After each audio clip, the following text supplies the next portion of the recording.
दाता गंज बख्श अली हजवेरी की कश्फुल महजूब शायद दुनिया की हर जुबान में मिलती है।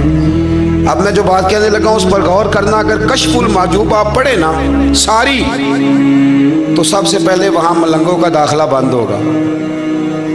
कोई मलंग आपको नजर नहीं आएगा, चूंकि दाता साहब की तालीमात बिल्कुल इसके बरक्स है। फौरी तौर पर वहाँ औरतों का दाखिला बंद होगा, चूँकि दाता साहब की तालीमात इसके बिल्कुल बरअक्स है।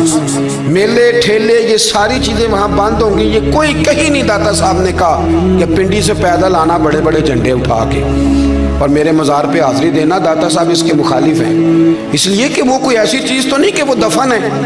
दाता अली हजवेरी की तालीमात तो लिखी हुई हैं, किताब मौजूद है और हर चीज़ का उन्होंने बयान कर दिया। उसके अंदर इल्म से शुरू हुए हैं वो, इल्म, अमल, फ़क्र। दाता साहब ने तो खाने के आदाब भी बयान किए। दाता साहब ने चलने के आदाब लिखे हैं कश्फुल महजूब के। दाता साहब ने बोलने का शरीयत में क्या तरीका वो भी बयान फरमाया। दाता साहब ने तो कोई ऐसी चीज़ नहीं है जो आप कहें कि बाहर से लेके जानी पड़े। मसला तो ये है कि ये जो कुछ हो रहा है, एक आदमी उनकी कब्र से फूल उठाता है और वो किसी के गले में डालता है तो उसका भी उसे 400-500 रुपया नजराना चाहिए। ये कहाँ लिखा है दाता साहब ने? किस किताब का हिस्सा है? उनके मज़ार को आप जिस मर्जी चीज़ से गुस्ल दें, पर दाता साहब ने नहीं कहा था कि संदल लेके आना तो मेरी कब्र को गुस्ल देना। उन्होंने कहीं नहीं कहा। क्यों ज़्यादती करते हैं मशाइख के साथ? मेरे आला हज़रत फ़ाज़िल बरेलवी रज़ी अल्लाह तआला अन्हु से किसी ने पूछा था, हम बड़ी लोगों की बातें सुनते हैं, मज़ारात पे लोग जाते थे तो नफ़ा होता था, अब क्या बात हुई? अब उस तरह से हमारी दुआएं मुस्तजाब नहीं होती। तो आला हज़रत फरमाने लगे, तुम बुज़ुर्गों के मज़ारों पे गैर शरई काम करते हो, अल्लाह वाले तुमसे नाराज़ हो गए। वो तो तुमसे नाराज़ हैं, वो तुम्हारी सिफारिश करेंगे अल्लाह की बारगाह में, वो तो नाराज़ है तुमसे। तुम वहाँ जाकर जो कुछ करते हो वो उनको राज़ी करने वाला है कि नाराज़ करने वाला है? तो दाता साहब ने तालीम, सबसे पहले आपने असबाते इल्म का बाब बांधा है और आयत ये लिखी है पहले, इन्नमा यख्शल्लाह मिन इबादिहिल उलमा। आप फरमाते इल्म होगा तो बंदा अल्लाह से डरेगा। और बड़ी ये सख्त बात है, पर दाता साहब ने लिखी है, मेरी मजबूरी है, तालीमात दाता गंज बख्श मौजू है, ये बात करनी पड़ेगी। दाता साहब कहते हैं जो बंदा बगैर इल्म के फ़कीरी का दावा कर जाए वो इसी तरह है जिस तरह कुएं के गिर्द बैल पानी निकालने के लिए घूम रहा होता है। वो चलता तो रहता है पर उसकी मंजिल कोई भी नहीं होती, वो घूमता तो रहता है पर उसे नतीजा कोई मिलता नहीं। फरमाते हैं वो उस बैल की तरह है कि घूमता तो रहेगा पर कोई मंजिल उसे मुयस्सर नहीं आएगी। अगर कोई मंजिल लेना चाहता है तो पहले अल्लाह की किताब पढ़े और मदीने वाले महबूब की हदीस याद करे, फिर उसे मंजिल नसीब होगी, वरना उसके लिए कोई रास्ता तयन हो सकता। और दाता साहब ने फिर हदीस लिखी नबी करीम अलैहिस्सलाम की, फरमाते कुछ इल्म हासिल नहीं करते, कुछ इल्म लेते हैं पर उससे नफ़ा नहीं लेते, पता होता है पर अमल नहीं करते। आपने हदीस लिखी है, नबी करीम अलैहिस्सलाम ने फरमाया, अल्लाहुम्मा इन्नी आऊज़ु बिका मिनल इल्मि ला यनफ़उ। ऐ अल्लाह, मैं उस इल्म से तेरी पनाह मांगता हूँ जो इल्म तो हो पर उससे नफ़ा ना उठाया जा सके, जो इल्म तो हो पर उस पर अमल ना हो। दाता साहब रहमतुल्लाह अलैह फरमाते हैं इल्म हमेशा इसलिए सीखना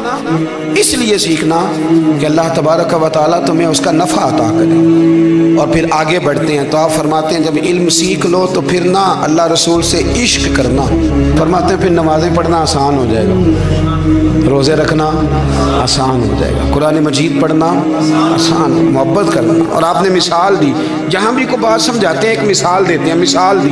फरमाने लगे हज़रत अब्दुल्लाह इब्न मुबारक रहमतुल्लाह तआला अलैह, आप फरमाते हैं मैं शुरू में एक औरत पे आशिक हो गया था, समझाने के लिए बात करते हैं, आशिक हो गया था एक औरत पे, तो मैंने शाह की नमाज उसके मोहल्ले में जाके पढ़ी। चूँकि मेरा मजहबी घराने से ताल्लुक़ था, नमाज में पढ़ता था, तो इमाम साहब जो थे ना, ये दाता साहब ने लिखा है कश्फुल महजूब, इमाम साहब ने ना आयात ज़रा लंबी पढ़ी, तो मेरे दिल में ख्याल आया कि मौलाना आप तो फारिग हैं तो हमें तो और भी काम है। तो कहते हैं नमाज से फारिग होकर मैं उसके घर के चक्कर लगाता था, सारी रात घूमता रहता था। वो चंद लम्हों के लिए छत पे आती थी, दो एक बात करती थी, चली जाती थी। हद ये है कि मुझे कभी उस पर गुस्सा भी नहीं आया और उसका इंतज़ार करके कभी मैं थका भी। ये दाता साहब लिख रहे हैं حضرت عبداللہ ابن مبارک فرماتے ہیں کہ رات میں گیا، اسی طرح میں نے نماز پڑھی، پھر میں اس کے گھر گیا، میں ساری رات، سردیوں کی ٹھنڈی رات 11-12 گھنٹے اس کے گھر کا طواف کرتا رہا، معاذ اللہ چکر لگاتا رہا۔ آدھی رات کو سحری کے وقت وہ چھت پہ آئی 1 منٹ کے لیے اور کہنے لگی گھر میں مہمان بہت زیادہ ہیں، آج بات نہیں ہو سکے گی۔ حضرت عبداللہ ابن مبارک فرماتے ہیں کہ میں جب واپس لوٹا تو نہ مجھے اس پہ غصہ تھا، نہ مجھے تھکاوٹ تھی، بلکہ میرے دل کے اندر اس کے لیے محبت بڑھ رہی تھی۔ میں کہہ رہا تھا کتنی اچھی ہے بیچاری، اتنے رش میں بھی اور اتنی مجبوری میں بھی 1 منٹ کے لیے چھت پہ آئی ہے، پھر بھی مجھے اس سے پیار بڑھ رہا تھا۔ کہتے ہیں جب میں تھوڑا آگے بڑھا تو فجر کی اذان ہو رہی تھی، یکدم میرے اندر سے آواز اٹھی، میں نے کہا عبداللہ اگر تو ایک عورت کے لیے ساری رات کھڑا رہتا ہے، نہ تھکاوٹ ہوتی ہے، نہ غصہ آتا ہے، بلکہ پیار بڑھتا ہے، اگر عورت کے لیے بندہ کھڑا رہ سکتا ہے تو رب رسول کے لیے بھی کھڑا رہ سکتا ہے۔ پھر تراویح پڑھنا کوئی اتنا مشکل کام نہیں ہے، پھر تہجد کے لیے اٹھنا کوئی مشکل کام نہیں ہے، شرط یہ ہے کہ پیار ہو جائے۔ ایک عورت کے لیے اگر یہ سارا کچھ ہو سکتا ہے تو اللہ رسول کے لیے بھی ہو سکتے ہیں۔ فرماتے ہیں میں نے توبہ کر لی اور پھر میرا حال یہ ہے کہ وہ توبہ کی اور پھر 60 سال گزر گئے، ساری رات مصلی پہ کھڑا رہتا ہوں، مجھے کبھی تھکاوٹ نہیں ہوئی، پھر کبھی تھکاوٹ نہیں ہوئی۔ تو داتا صاحب کہتے ہیں پہلے علم سیکھ، پھر اس کے بعد اللہ رسول سے پیار کر، اور پیار والی نماز پڑھ، مشقت والی نہ پڑھ، یعنی بوجھ والی نہ پڑھ کہ اب میری جان چھوٹ جائے تو میں بھاگ کے جاؤں، تم ادھر بیٹھو تو میں دوڑ کے نماز پڑھ کے آیا، یہ والی نماز نہ پڑھ۔ پھر تو آیا تو پھر ذوق پیدا کر، پھر تیرے اندر شوق ہو، پھر تو توانائی والا جذبہ رکھے دین کے معاملے میں۔ پھر داتا صاحب ایک تیسری بات ارشاد فرماتے ہیں، ایک تیسری بات داتا صاحب کرتے ہیں۔ داتا صاحب کہتے ہیں کہ یہ یاد رکھ کہ جو تجھے اعزاز ملے گا نا زندگی میں، اعزاز تجھے جو زندگی میں ملے گا اور کوئی کرامت اگر تجھے ملے گی تو وہ صرف نبی پاک علیہ السلام کی سنت اور شریعت کی وجہ سے ملے گی۔